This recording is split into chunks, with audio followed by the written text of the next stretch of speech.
Les damos la más cordial bienvenida en esta feria virtual del libro Costa Rica 2020. De parte de Letramaya estamos hoy muy contentas porque estamos celebrando un nuevo libro que sale con nuestra editorial, un libro de una novela negra de Lisa Jiménez. Hoy nos acompañan María José Iglesias. Ella es abogada, notaria pública, decana de la Facultad de Ciencias Sociales de ULACIT. Como autora tiene publicada una novela corta que se llama Los ausentes y más de una decena de crónicas, relatos y artículos tanto en antologías como en revistas y medios literarios digitales.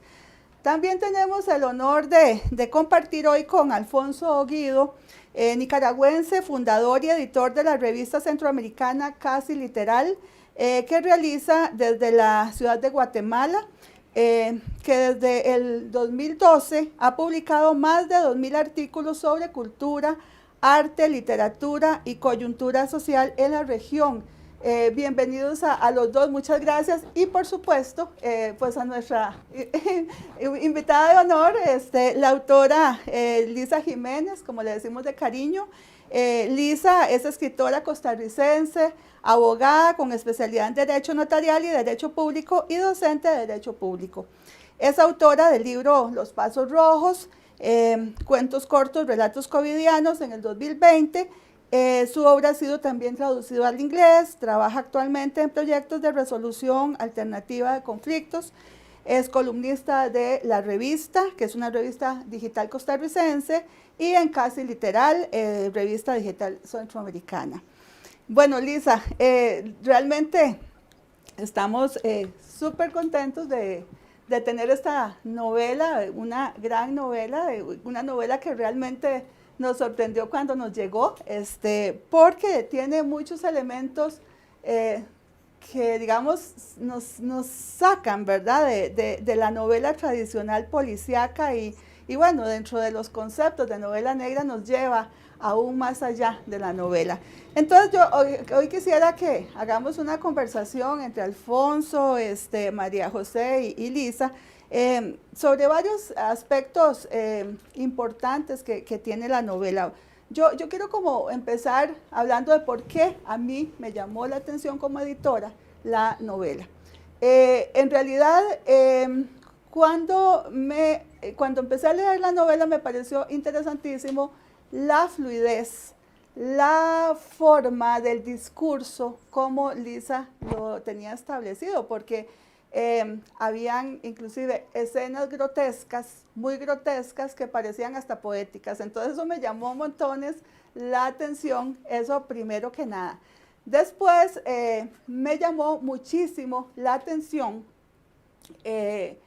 cómo ella abordaba dentro de esa búsqueda, que ya no era solo lo policíaco, sino buscaba entre los personajes, se buscaban respuestas a aspectos humanos, aspectos sociales, temáticas importantes que se abordan paralelamente en el desarrollo de la novela que es policíaca, pero que nos lleva a eso, y yo creo que eso es lo que la hace entrar en esos parámetros de novela negra.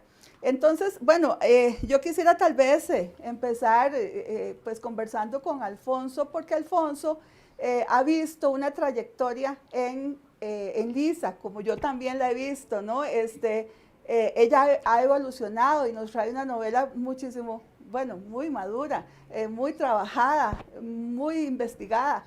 Entonces yo quisiera pues tal vez que Alfonso, que la ha conocido también desde hace tiempo como escritora, nos pueda pues conversar un poquito al respecto.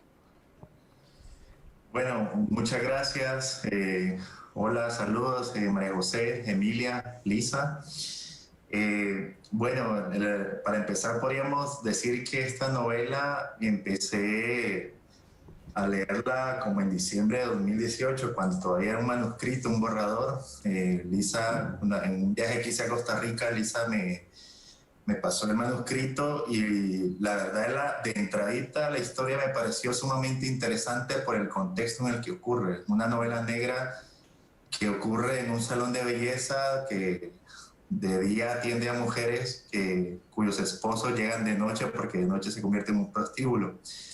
Entonces, es una novela negra porque hay un crimen y bueno, en realidad son dos crímenes, pero la investigación comienza con el segundo de ellos. Y hay una investigación de fondo, un investigador, que en este caso la narradora se convierte también en investigadora, y la narradora también ella es estilista. Pero el contexto es interesante porque precisamente por lo que decía, que todo gira alrededor de un salón de belleza que en las noches se convierte en prostíbulo, y es una novela que sin ser abiertamente social también toca distintas esferas de poder, que estructuran una sociedad, toca también un trasfondo social sensible, la trata y la esclavitud de personas. También hay de fondo también un amor frustrado, y también, pero sobre todo vemos un asunto interesante, y es el del tratamiento inteligente de un tema poco explorado y acaso por ser muy específico, y es el de los químicos, el uso de productos para el uso del envejecimiento y su toxicidad, muy poco explorada y mencionada en grandes ámbitos. Y todo esto hace que, para mí, Flores de Pergamino le presente al lector una trama compleja pero atrapante desde el inicio. Característica de todo buen thriller, de esos que son muy fáciles de adaptar al cine porque son muy ricos visualmente. Proceso químico que las mujeres se aplican en el pelo, hasta la descomposición de un cuerpo, explicado a detalle cinematográfico, proeza de la narradora, y contada también en primera persona por la protagonista, que es Abril. Pero la historia se va alimentando también no solo de la voz de ella, sino de los chismes que la misma narradora va revelando a medida que avanza la novela. En la posición de ella como estilista y en cierta parte hasta psicóloga, donde muchas personas llegan a buscar a alguien que las escuche, la coloca en un lugar donde se reúnen todos los chismes de la alta sociedad. Y lo mismo pasa con los maridos de ella, pero en este caso, en el caso yo no quiero adelantar mucho de la novela, pero los maridos de las personas que llegan a estos lugares, a estos salones de belleza, también llegan de noche a una especie como de confesionario. Por estas y muchas otras razones, esto hace que el contexto del salón de belleza en el contexto del salón de belleza esté mejor documentado, incluso que en las organizaciones públicas encargadas de esclarecer crímenes. En resumen, es una novela bastante atrapante desde el inicio, y sobre todo el contexto, y hay un punto que me llamó mucho la atención, del que voy a hablar más adelante también, y que le quisiera preguntar a Lisa también, y es cómo el trasfondo de la investigación química toxicológica que hay detrás de todo esto. Entonces, por lo menos a mí me gustó bastante. Yo sé que es una novela que va a gustar bastante también, y no lo dudo. No sé, Lisa, si tal vez aprovechamos la pregunta de él. Vamos a ver, Sí.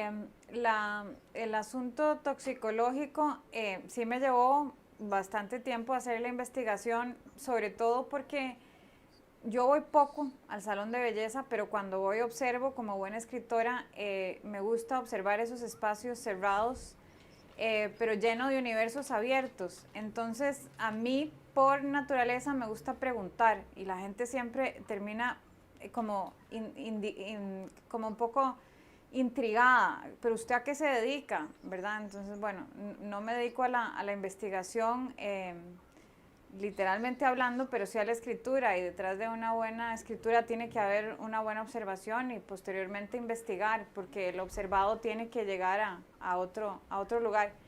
Entonces, siempre me sorprendió cómo en los salones de belleza llega el producto, pero no llega como con su prospecto.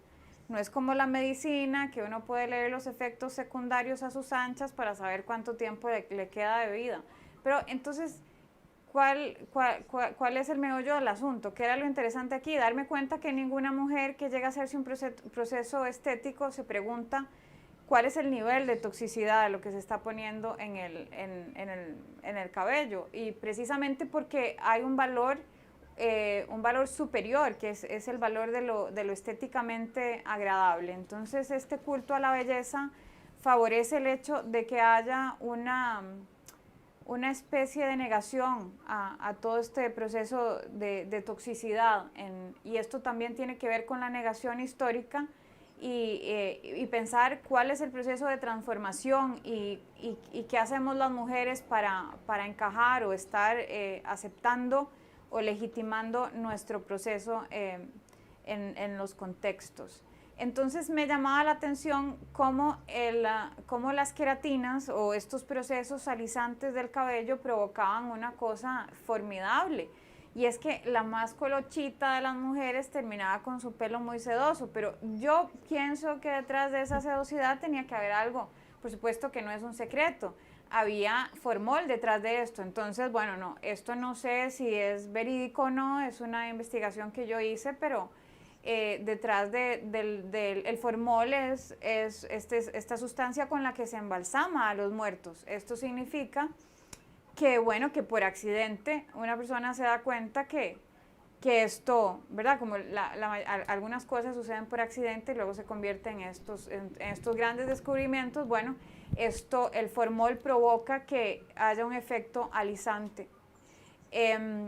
Pero posteriormente, y esto sí es real, la industria de la estética lo utiliza y los niveles de formol al inicio son aplicados por las estilistas. Probablemente llevan un curso de cómo tiene que hacer la aplicación. Entonces sí, en algún momento intervino la Organización Mundial de la Salud porque esos niveles de formol fluctuaban y sí era importante reducirlos. Pero siempre me llamó la atención y por eso le preguntaba a las estilistas cómo lo hacen, y siempre los salones de belleza pues no son espacios no son gigantescos en extensión, y yo dije, bueno, con el tiempo esto tiene que provocar daños colaterales, y ahí nace pues una investigación un poco más exhaustiva, y pues de una pregunta surge una respuesta, y de una serie de respuestas surge una historia, y bueno, aquí está Flores de Pergamino ya acompañándonos. Sí, y es que en efecto, así como ella lo está explicando, Lisa, cuando uno lee la novela, realmente siente mucha afinidad y mucha certeza en lo que está leyendo, ¿verdad? Es muy verosímil todo lo que ella plantea de una manera, como decía además, muy bonita, con un lenguaje muy atractivo, muy que invita a leer, a seguir. Y eso también, esa misma veracidad con que ella escribe, también así son los personajes. Y esos personajes entonces nos llevan por escenas policíacas que no son decía al principio, las tradicionales, sino que nos va llevando, no es esa búsqueda del culpable y resolución del problema o de la situación, sino que dentro de esa búsqueda de no solo culpable, también hay una intromisión en temas y en estados psicológicos, digámoslo así también. Entonces, no sé, María José, si quisieras hablar un poquito de eso también vos. Sí, claro, bueno, yo, al igual que Alfonso, yo sentí una evolución grandísima en Lisa, no solo respecto de obras anteriores, sino incluso en el mismo manuscrito, que eso es algo que he comentado con varios admiradores de la obra de Lisa, que es increíble el trabajo y la disciplina con que ella se compromete con su obra. Y en esta obra, los que pudimos leer manuscritos anteriores, sabemos el compromiso y el trabajo con el que ella lo elaboró. Y en el caso de los personajes, pues eso se siente muchísimo. Como hemos comentado anteriormente, esta obra tiene algo pues típico del género, que es ese desdibujamiento de los límites entre los villanos, los buenos, los malos, en donde uno puede identificarse y encontrar razones en ese entramado de por qué los personajes están siendo impulsados. Esa construcción yo la sentí muy marcada de la versión anterior a ella, como ella trabajó en la construcción de cada uno de los personajes.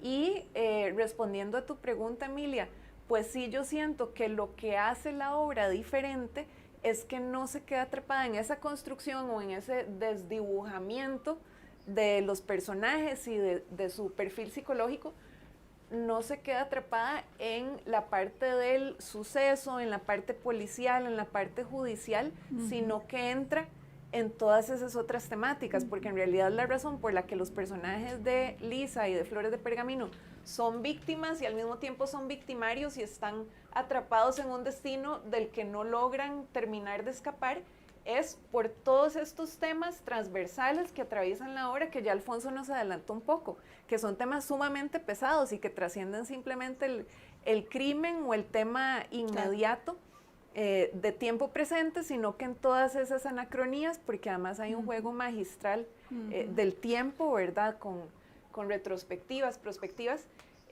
va uno entendiendo y haciendo inmersión en el problema de la trata de personas, en problemas de corrupción, de abuso de poder, porque además la trata de personas, y lo que comentaba ahora Alfonso del tipo de clientela que va ahí, no es cualquier clientela, ¿verdad? Son políticos, son personas influyentes que entonces gozan de impunidad para además cometer actos de corrupción en su negocio, para incursionar en la industria del farma de una manera totalmente inescrupulosa. Entonces, quienes en uno de estos escenarios son victimarios o son villanos o son personas que uno pensaría personajes llenos de antivalores, por otro lado uno los ve atrapados como víctimas en muchas de estas situaciones, y la forma en que ella lo expone no es, como buena escritora y buena autora que es, no es aleccionadora. No. Desde luego, Lisa nunca escribe desde una perspectiva aleccionadora ni moral, sino mostrándonos todos los sustratos y todos los niveles de la realidad, permitiendo una lectura muy rica, muy multidimensional, y eso le da una profundidad grandísima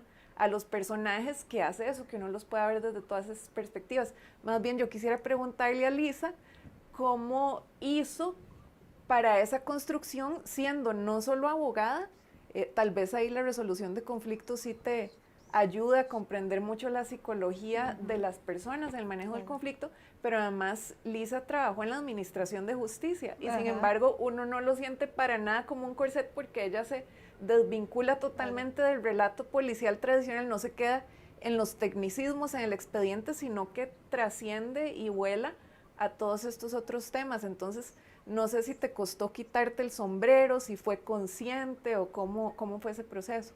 Bueno, hace 20 años quizá recuerdo que una filóloga, que ahora es una poeta, una gran amiga, corrigió uno de mis primeros textos. Y claro, yo dije, esto es una obra maestra, esto va a una editorial pública y va a ser aceptado, lo cual no sucedió. Pero entonces esta española, como buena española, me dijo, yo he leído novelas muy malas, pero uno quiere saber quién es el asesino, entonces uno se la termina devorando. De lo que habla María José es muy importante para mí, porque yo no quería sostener esa camisa de fuerza de ser una abogada escribiendo una novela y que se notara, que se notara que era un ejercicio forzado. Quería quitarme el sombrero de abogada y ponerme esa camisa de escritora y darme cuenta que a mis manos habían llegado novelas negras donde había un excesivo uso de ese tipo de recursos. Precisamente porque, como bien lo dice María José, por mi formación, por la estructura que venía manejando en el tema de resolución alterna de conflictos, me daba cuenta que se desdibujaba, no en la ficción, sino en la realidad, los diferentes estadios que ocurren entre la víctima y el victimario, y que generalmente en estas dos posiciones encontradas siempre hay verdades, y en esa polifonía todos tienen algo que decir y algo también que ocultar. Precisamente por lo grosero que es el tecnicismo, por lo grosero que es el engranaje judicial, para mí era importante hacer esa exploración muchísimo más profunda de la condición humana, y que pudieran entonces desvincularse todas estas herramientas y recursos que muchas veces vuelven estéril la resolución del conflicto como tal, porque la naturaleza, el entramado del acto criminal, esa anatomía del acto criminal va muchísimo más allá de lo que pueda llegar a una declaración judicial. Yo creo que hay un paso que marca un traslape entre lo que es la confesión como ese acto a puerta cerrada y lo que es una declaración, que ya se convierte en un acto público. Y generalmente esta novela hace una exploración de lo que pasa en la psique de los personajes, precisamente porque hay una serie de confesiones que, como bien lo apuntaba Alfonso, nacen como aderezándolos como si fueran una especie de chismes dentro de un universo cerrado que es un salón de belleza. Sin embargo, generalmente los hechos, la construcción, la teoría del caso se formula antes de que él llegue a estrados judiciales, y esto yo quería que quedara claro y que quedara totalmente concreto. Y la evolución se fue dando porque yo tenía que apartarme de esos recursos que podían resultar inclusive muy atrayentes para mayor verosimilitud. Pero yo quería también, como yo no me enraicé en un hecho histórico, yo no tenía un anclaje, ¿verdad? Esta historia nace de la ficción y se gesta como un acto creativo, como un acto que resultaba un poco más difícil precisamente por eso, porque no eché mano de esos recursos. Sí, Con respecto, sí, perdón, sí, habla, es que no te había visto de frente, así está bien, por favor. y con respecto a lo que dice María José, eso también le da verosimilitud.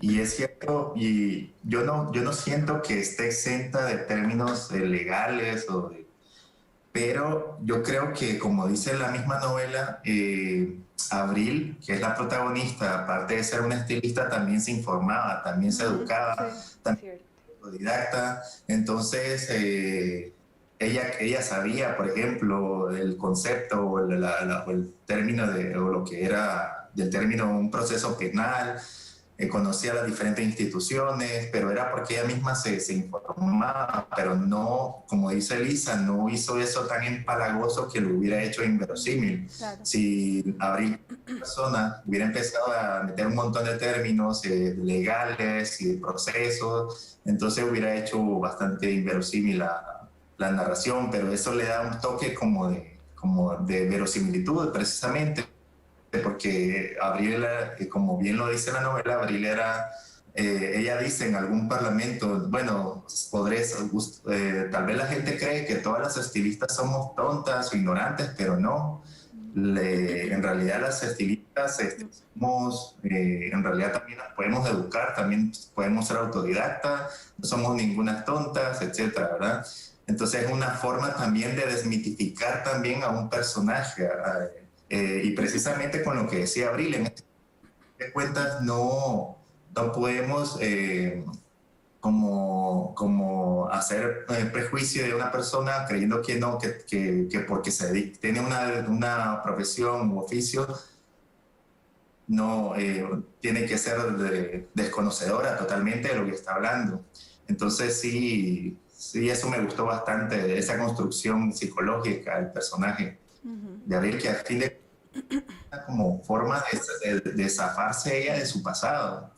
Yo creo que esa era como, yo lo sentí así, como una forma personal de ella de borrarse totalmente de su pasado, de separarse de su pasado totalmente y creer que en realidad era otra, que no tenía los orígenes que tenía en el salón de belleza de la mamá, etc. Hay algo muy interesante que uno lo ve ya desde el campo literario, es que Lisa juega con una construcción, decía yo al principio y lo dijo también María José, hace una construcción que juega con los recuerdos, se vuelve al presente y está en ese juego, que ese juego, digamos, como recurso literario, lo que hace es también acercarse a esa forma humana de los personajes. Eso es de lo que a mí también me llamó mucho la atención. Yo decía que esa psiquis, ese juego de los personajes, esa humanidad de ellos, eso lo hace muy valioso porque entonces precisamente ahí es donde Lisa da el salto entre eso tan teórico que podría ser construir un personaje de una forma, pero no, estos personajes no son de una forma, son personajes humanos que evolucionan y que interiorizan también inclusive su misma vida, su misma filosofía de vida, juegan en diferentes estadios psíquicos y emocionales que hace que el lector también se involucre de una manera como comprensiva, digamos, comprensiva, ahora lo decías vos, de no juzgar y no es quién es el culpable y quién no, ¿verdad? Que es con lo que se tiende siempre a jugar en la novela policíaca, detrás del culpable y ya, y que lo encontremos. Aquí no, aquí, bueno, eso pasa, sí, pero detrás de todo eso uno va evolucionando con los personajes, uno va sintiendo esas trayectorias emocionales y psicológicas, inclusive de reencontrar con sus pasados, con sus infancias, con sus evoluciones humanas. Entonces, eso me parece que está muy asociado también con esa forma de construcción, ya desde el punto de vista literario, de que no es una novela lineal de un acontecimiento tras otro, tras otro, tras otro, hasta encontrar el culpable, ¿verdad? Aquí no, aquí se juega con ese espacio psicológico, con ese espacio humano, con ese espacio de interacción social también, y esto a mí me parece muy bonito. Yo no sé, Lisa, si eso lo hiciste a propósito o surgió simplemente, ¿verdad? ¿Sí?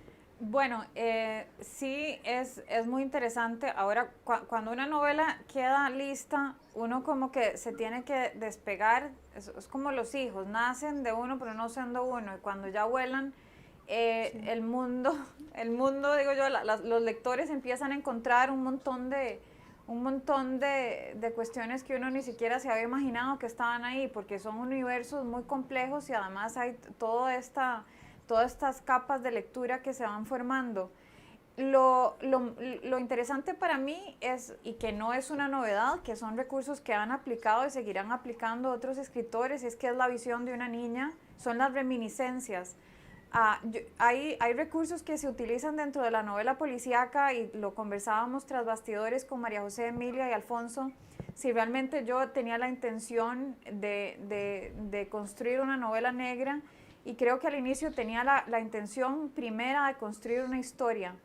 Y lo que tiene también una gran trascendencia es el hecho de que a mí me gustan ciertas películas de cine independiente, y a veces cuando estaba en medio del proceso yo veía como que me identificaba profundamente con el victimario y yo decía, es que no, es que tiene que matarlo porque se lo merece. Entonces esta construcción también dentro de mi propia literatura tenía que ver con esos impulsos que son tan humanos, donde quién no ha tenido ganas de matar. Y en esto de matar también, que bueno, y sí, ahí tuve el privilegio de haber llevado de clases de Derecho Penal y Procesal Penal, y entonces entender que hay diferenciaciones, ¿verdad? Pueden haber ejecutores intelectuales y están los ejecutores materiales. El ejecutor intelectual es el que tiene todo en esa cabeza, y muchísimas veces en esa fascinación o en esa ilusión de llevar a cabo un crimen. Bueno, yo me di gusto con Flores de Pergamino, y ahí está esa construcción. Sin embargo, por mi formación también era importante hacer esa exploración. Yo creo que no, la conducta humana está llena de matices, y toda esa coloración quería que estuviera ahí. Algún escritor de novela negra decía que la novela negra tiene que convertirse, porque le preguntaban si la novela negra era un género menor, y él dijo, no, de ninguna manera. Género menor debería ser alguna poesía que no sirve, o género menor debería ser cualquier género de novela romántica. El punto es que él establecía que la buena novela negra tenía que ser un lienzo, y ese lienzo tiene que pintar algo. En este caso yo sí quería hacer una experimentación para que no hubieran no fuera una temática local, ¿verdad? Tal vez es pretencioso pensar que es la universalización de una temática o de un contexto, de varias circunstancias, pero en este sentido sí quería que los personajes pudieran ser entendidos y que pudieran llegar a tener esa conciencia de estar por encima de algo que fuera meramente local, y creo que ahí es donde la naturaleza humana echa a andar dentro del juego, que es a través de estas reminiscencias y a través del ojo de una niña que no tiene ideológicamente, yo creo que Abril, que es el personaje principal o uno de los personajes principales, cuenta con cierta ingenuidad, pero es como la ingenuidad de las reminiscencias, y es esa lucha entre la memoria y el olvido donde los personajes necesitan ir reconstruyendo lo que son, ¿verdad? Lo que son para saber qué es lo que fueron, para saber en este momento en dónde están ubicados, y bajo esa premisa también hay algo interesante, y es que las novelas buenas o las novelas negras deberían no solamente definir cómo, sino por qué sucede el acto criminal, y ahí entonces hay un montón de fibras que deben tocarse, y a través de esas fibras entonces, como bien lo comentamos, pueden entonces evolucionar de una mejor manera los personajes. Yo tengo una pregunta, Lisa, porque es un hilo conductor que lo mencionó Alfonso, lo mencionó Emilia y lo mencionaste vos, que son los estadios de evolución de los personajes y cómo toda la cuestión temporal los va transformando, porque me evocó necesariamente algo que también hemos conversado tras bambalinas, porque es una imagen muy fuerte del libro, los estados larvarios y toda la investigación de entomología forense que tuviste que haber realizado, porque son imágenes muy contrastantes. Por un lado resiste siempre la imagen de las flores y cuestiones muy, muy hermosas y muy bellas dentro de ese ambiente, dentro de toda esa historia tan hostil y tan densa, y por otro lado, toda esta parte que, como dice Emilia, a pesar de poder ser grotesca, en realidad se narra desde la estética. Entonces, igual que Alfonso te preguntó por el nivel de investigación en ese tema específicamente, dos cosas. Primero, ¿cómo fue el proceso de investigación? Y segundo, ¿cómo lo visualizaste para plantearlo de una manera que es hasta bonita, hermosa? Bueno, lo primero que hice fue investigar, porque en esto yo no tenía conocimiento, porque yo, bueno, soy abogada, pero para eso existe, bueno, la criminalística, y hay ciertas especialidades que son los que gestan a los grandes investigadores o a los investigadores de los procesos. Entonces yo sí investigué qué papel jugaba la entomología forense para la resolución de algunos casos, y en verdad es increíble como los insectos en los diferentes tipos, los diferentes niveles de prelación y todas esas jerarquías que existen entre un cadáver en lugares abiertos, ¿verdad? A la intemperie. Esto es muy interesante porque lo marcan, ¿verdad? Pueden indicar cuándo y cómo, cuánto tiempo lleva un cadáver de estar descompuesto. En realidad yo no soy de ver estas series que se dan así como de noche y que no dejan dormir a la gente, pero sí yo prefería leer teóricamente, empaparme un poco de cómo funcionaba esta cuestión de los insectos y cómo iban devorando poco a poco, y sin darme cuenta, por eso yo creo que terminó siendo algo poético, sin darme cuenta a mí me gustó cómo era que esto, es decir, resultó una fascinación darme cuenta cómo ese proceso de degradación, que es un proceso natural, y que finalmente el cadáver es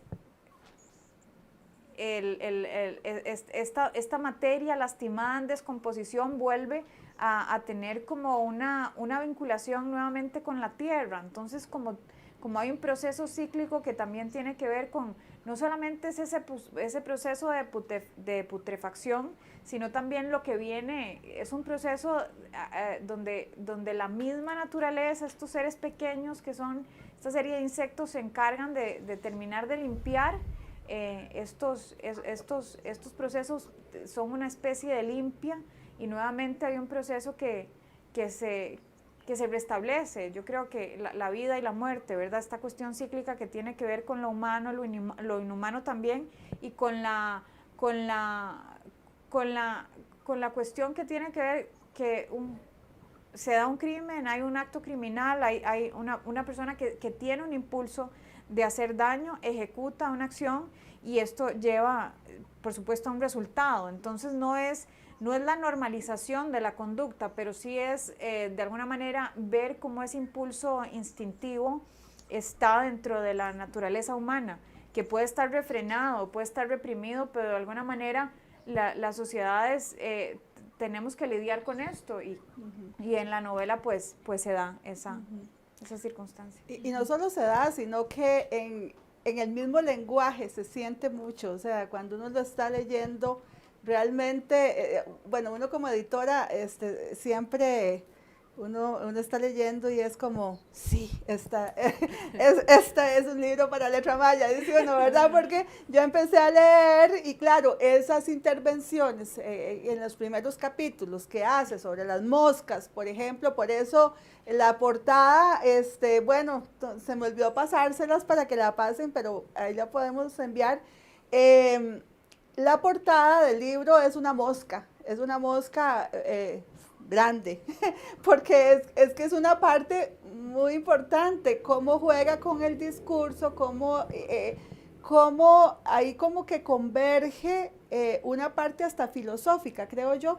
No, y a mí personalmente, ya, porque no es que la literatura tiene que ser siempre así, pero personalmente me gusta una buena historia, pero que me toque las fibras, como vos decías ahora, y a mí eso sí, esos elementos que son ganchos, para mí ya no como editora, sino como lectora, eso para mí era muy importante. Entonces, yo quiero decirle a los lectores que nos ven, que eso va a encontrar en el libro, o sea, no se van a arrepentir, de verdad. Van a ir y la novela los va a ir llevando, aunque hemos hablado de muchos temas, hasta técnicos, la novela no es esa, la novela los lleva por esos tecnicismos, pero de una manera muy ficcional, muy de novela, muy rica en el discurso, en los juegos literarios, que realmente lo mete a uno, definitivamente.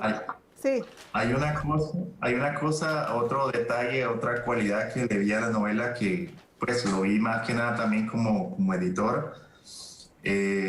Algo que le noté a esta novela también es que en realidad, a pesar de que muy en el fondo es una novela social, tiene problemas demasiado serios, así es. nunca hace una denuncia, nunca se nota que el autor o la narradora en realidad lo que está denunciando es un problema, es una problemática social. Porque siempre, lo que me encantó de esta novela en realidad, entre muchas otras cosas, es que también, a pesar de que es una novela evidentemente social, donde se tratan muchos problemas de la trata de personas, la esclavitud, la prostitución, la corrupción que hay en el poder, en cualquier estado latinoamericano, una novela muy latinoamericana que podría disfrutar, a pesar de actualizada en Costa Rica, en San José. Yo creo que es una novela que retrata muchas realidades latinoamericanas, pero a pesar de todo esto, en realidad la narración o la autora o la narradora nunca deja de contar simplemente su historia. Entonces, esto es algo donde muchos escritores que quieren contar novelas sociales o que quieren escribir novelas sociales es donde meten las patas, por decirlo así.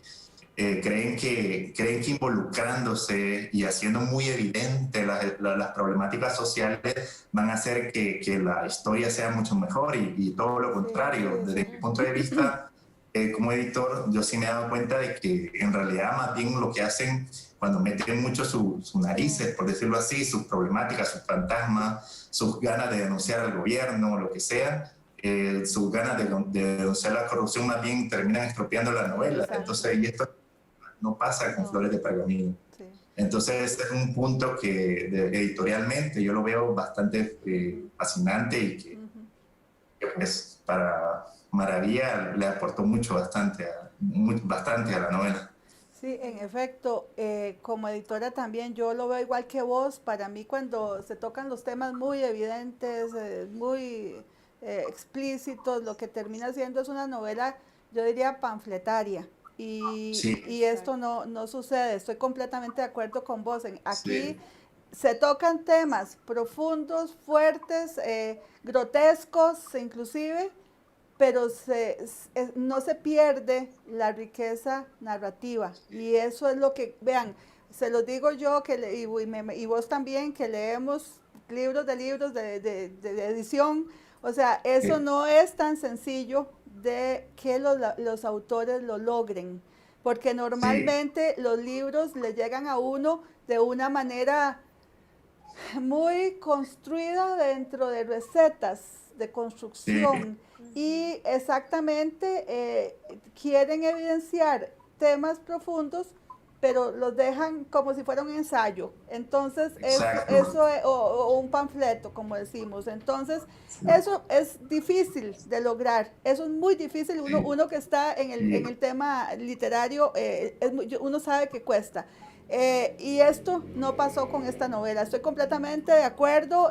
Lo lleva de una manera muy rica en el desarrollo de la novela. Sí, excelente esa acotación porque igual Y esto lo es algo que siento. cuesta incluso con los autores más experimentados. Así es. Entonces, cuando uno se pregunta en realidad en qué momento se le fue de las manos la Es historia, cierto, así es. Y ellos a veces no no hay nada. entienden cuando uno les dice, Sí, ¿verdad, Alfonso? Porque uno les dice, mira, la novela tiene contenidos muy importantes, pero, y ellos, no, pero es que vea, yo estoy tocando este tema tan importante que tú. Y bueno, y entonces a uno le cuesta como editor explicarles ese paso de esos contenidos que conste. sí, Yo soy una editorial que me interesa así eminentemente que hayan contenidos en los libros, pero que sepan narrarlos, que sepan sí. entrarle, ¿verdad? Y no hay nada más fascinante o más maravilloso de una narración que a fin de cuentas no deje de contar una historia. Si Exacto, la historia se cuenta bien, ya el trasfondo, la denuncia, ya que se cuente sola y que cada autor o cada lector, mejor dicho, lo puede interpretar de la forma que sí, más... así es, Totalmente. así Yo ahí es, tengo sí, una pregunta para Lisa, tal vez, porque hemos hablado mucho de la obra, pero todo esto a mí me hace preguntarme sobre la autora, también sí, ya a nivel personal, porque de verdad, y como Emilia nos preguntaba al inicio, se ve un proceso de maduración, se ve realmente una evolución de Lisa como claro. escritora. Entonces quisiera preguntarte, Lisa, ¿cómo has vivido o qué has sentido diferente entre tus obras anteriores y esta? Como escritora, lo que decías ahora, la parte de sentir de desapegarse, de que es como tener un hijo, ¿cómo has sentido este proceso? Porque realmente sí se siente una Lisa madura, con muchísimo para dar, y bueno, y una obra maravillosa. Entonces, ¿cómo lo viviste y qué crecimiento sentiste?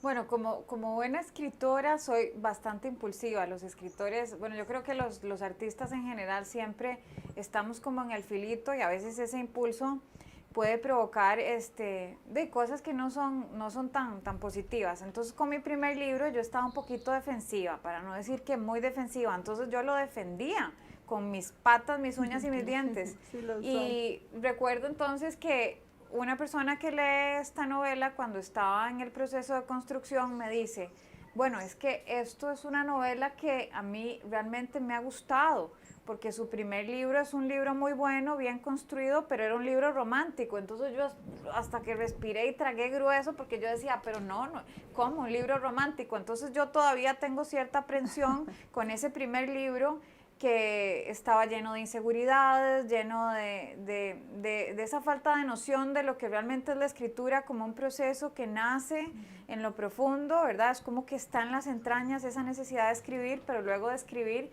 de mejorar el producto.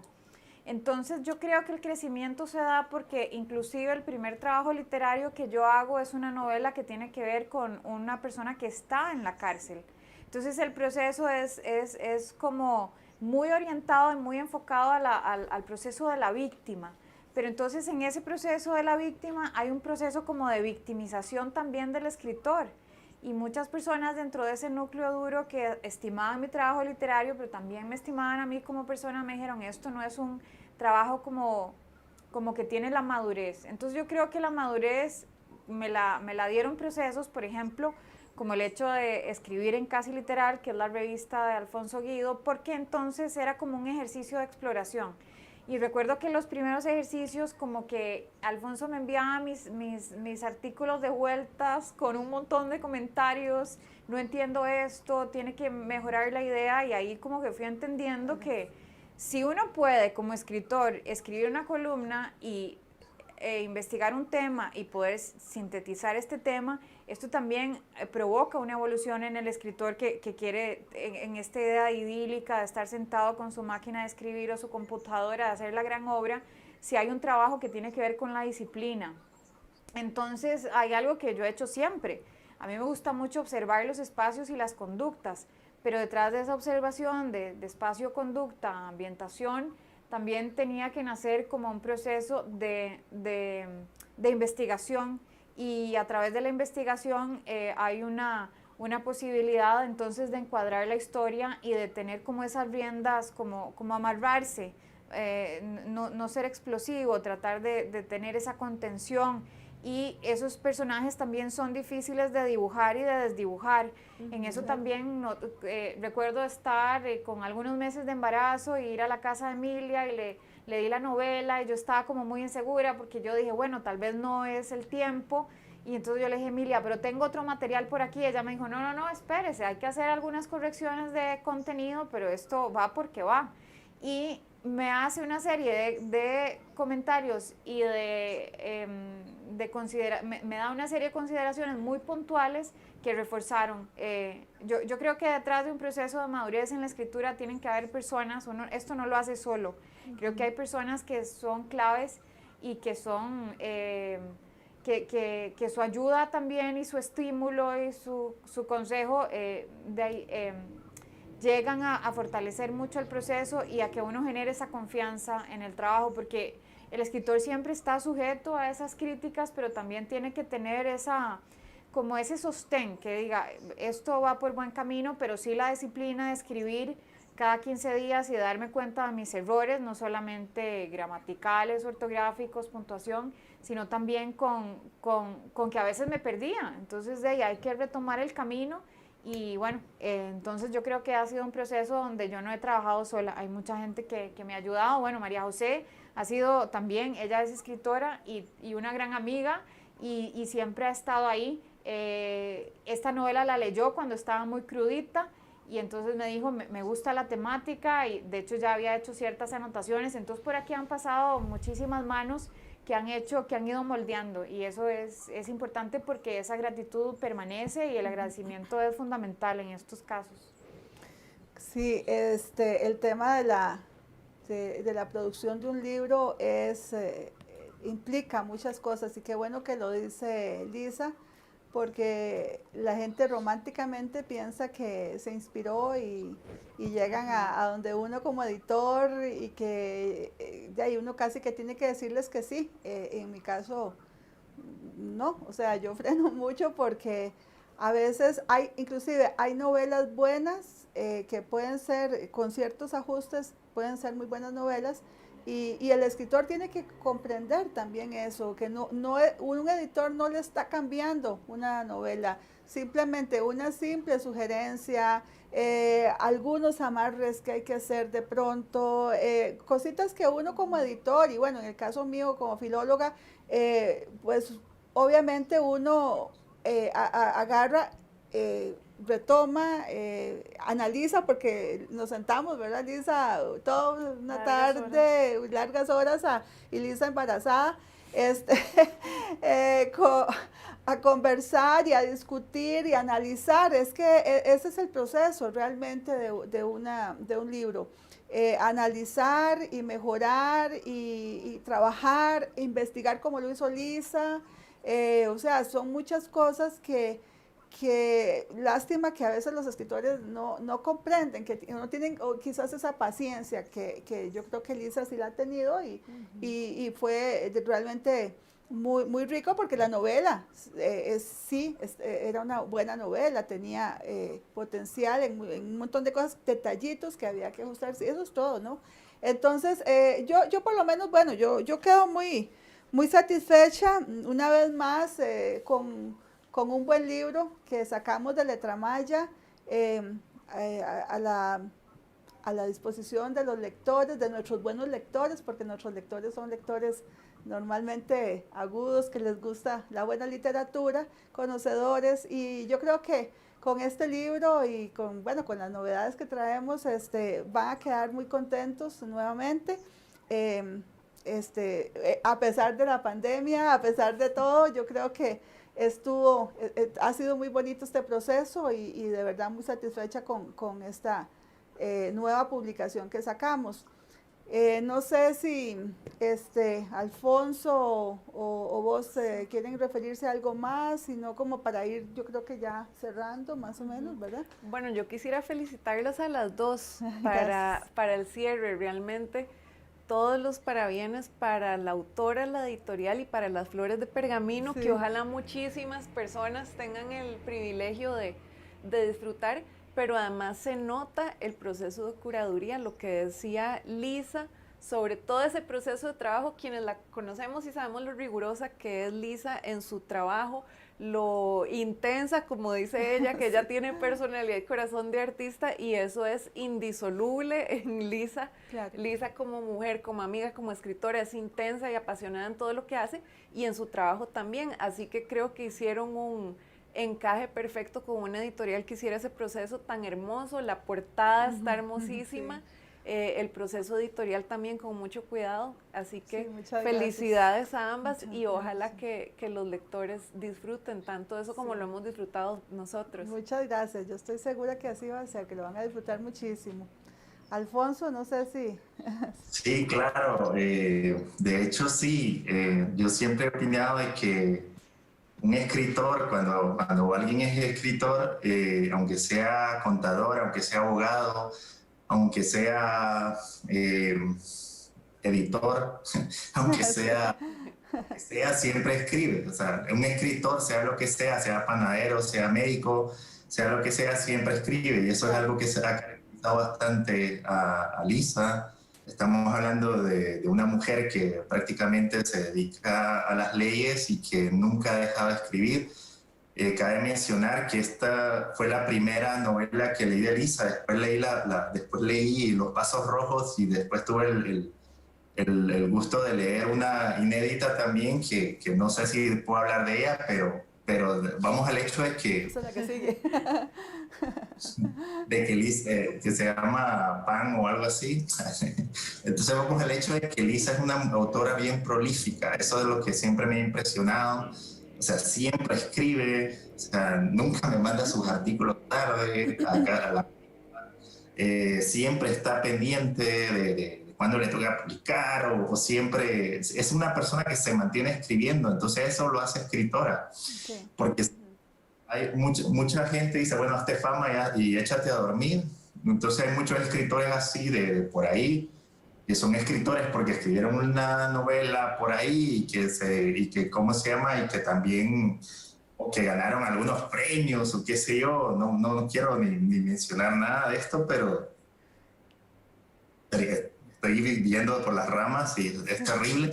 Pero vamos al hecho de que Lisa siempre escribe y eso lo hace una escritora bastante prolífica. Además, Claro. decir que es la tercera novela, que ya llevo 3 novelas leídas de Lisa, es algo que habla muy bien de ella, de su producción, que es una persona que se mantiene escribiendo y eso es algo que admiro mucho de ella también. Yo estoy de acuerdo, yo creo que Lisa tiene mucho todavía por delante, además está muy joven, tiene toda una vida, Dios quiera, para escribir mucho. Yo se lo he dicho a ella y comparto con Alfonso, creo que tenemos mucho rato más para Lisa, esto es de lo primero que ella está haciendo y muy bien, entonces esperamos... ojalá con Letramaya, no sabemos, pero ojalá que sea con Letramaya muchos y igual tengo mucha fe en todo el futuro de Lisa como escritora. La verdad es que sí, les puedo decir y bueno, la verdad es que eso lo juzgan los lectores. Yo doy mi opinión, lo da Alfonso, pero los lectores yo estoy casi segura que van a hacer muy buenos comentarios de esta novela. Invitadísimos. Yo creo que ya podemos ir cerrando, ¿verdad, Lisa? No sé si quieres dar unas últimas palabras y ya para hacer el cierre yo. Perfecto. Bueno, agradecerles a Emilia, a María José y a Alfonso que estuvieran apoyándome en este proceso. Creo que han sido personas claves para que Flores de Pergamino llegara hasta ustedes, y sobre todo que yo tengo muchísima gratitud. Creo que un buen escritor llega a ser un buen escritor y se da cuenta de que realmente la escritura, detrás de la escritura hay un proceso maravilloso que es el proceso de autoconocimiento, y sobre todo la capacidad que uno tiene de encontrar otras personas que valoren y reconozcan el trabajo y el esfuerzo, porque detrás de la escritura, si hay una escritura que está muy cobijada por la vanidad, hay muchísimo sufrimiento. Entonces, la escritura tiene que pasar por ese proceso en donde se convierta en un regalo. Es un regalo que uno se otorga a sí mismo y que le otorga a las personas que están a su alrededor, porque tiene que disfrutarse. Y yo espero que ustedes como lectores lo disfruten y que consuman literatura, no solamente mi libro. Hay libros maravillosos que están destinados a ser leídos y que nada más hay que hacer ese proceso. Y sobre todo a las mujeres que escriban y que no, ni un paso atrás. La literatura es un camino que debe estar construido por hombres y por mujeres, y que el camino de la novela negra tampoco tiene que ser un camino que esté estrictamente diseñado para ciertos hombres o para ciertas mujeres. Entonces, para mí esto es una fiesta, y lo que siento es agradecimiento y mucha paz de que el proceso esté terminado, y ahora viene la parte divertida que es como que empiece a rodar la novela y empiece a circular y la gente empiece a comentarla, y que realmente ese proceso lúdico le favorezca a quien la lea, y que por supuesto me va a llenar de enorme alegría a mí, que fui quien la escribió, pero con una serie de personas a mi alrededor que hicieron posible que el proceso de escritura llegara a ser un proceso estético maravilloso, que es el libro que hoy por hoy va a estar en las librerías y en las bibliotecas de muchos de los lectores y de las lectoras. Ojalá, muchas gracias. Ojalá. Bueno, de mi parte me despido, agradezco también el espacio, a los compañeros que nos han apoyado también en la parte técnica, a Banfield por el espacio que nos dio también. Y bueno, con la esperanza, de verdad que yo creo que sí, va a ser algo muy positivo esta publicación. Y también los invito a las personas a visitarnos en www.letramaya.com. Ahí tenemos los libros, nos pueden además contactar para cualquier pregunta que tengan, cualquier comunicación que quieran tener con Lisa o a Lisa directamente, por supuesto. El libro estará, bueno, estamos en la feria virtual del libro hasta el 6 de diciembre. En el stand del pabellón Punta Arenas, en el stand de Letra Maya, nos pueden buscar ahí, o bien directamente en nuestra página. El libro pronto también, ya a partir de diciembre, va a estar en las librerías, en las principales librerías del país. Y como les digo, pues nos contactan cualquier información que gusten, y nosotros se los hacemos llegar en este tiempo de pandemia que ha sido tan difícil. Pues trabajamos con Correos de Costa Rica y pues ahí se los mandamos a cualquier lugar que haya que mandarlo, ¿verdad? Así que muchas gracias por la atención, muchas gracias Alfonso, muchas gracias María José, muchas gracias Lisa por la confianza también en la editorial, y quedamos a las órdenes de todos.